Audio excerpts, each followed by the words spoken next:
தம்பி பத்தாத்தரு பிரியாவை லவ் பண்றியாமே கேள்விப்பட்டேன். ஆமா, இப்ப என்ன அதுக்கு? மச்சான் 10 மாசமா லவ் பண்றான். யார? என்னையா? ஏய் பிரியாவை லவ் பண்றான்டா. அது அவகிட்ட போய் சொல்லுங்கடா. ஆமா குஞ்சிங்களா, ஏன்டா என்கிட்ட சொல்றீங்க? நான் மச்சான் ஏய் சீரியஸா பேசுறேன். பத்தாத்தரு பக்கம் போகாத. ஏன் அங்க பள்ளம் தோண்டி வச்சிருக்காங்களா? நான் மச்சான்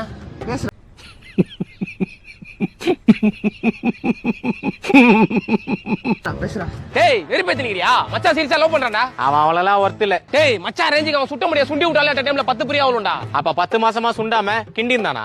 நான் மச்சான் டேய் நீ என்ன மச்சான் கேக்குறதுக்கு அவன கூட்டி வந்தா? நீ அவன கலாய் பண்ணி பார்த்தா அவன் நம்மள கலாய்க்கிறதுக்கு பாயிண்ட் எடுத்து குத்துனுக்குறா. டேய் உன்னால நான் மச்சான் டென்ஷன் ஆறான். விட்டுறா. Nice joke. கையை எடுத்துக்கிட்டு அந்த பட்டன்லாம் தடவுறாரு. எதை எப்படி ஆப்ரேட் பண்றதுன்னு தெரியாம நல்ல வேலை மாத்தி கீத்தி பட்டன் இருந்தாருன்னா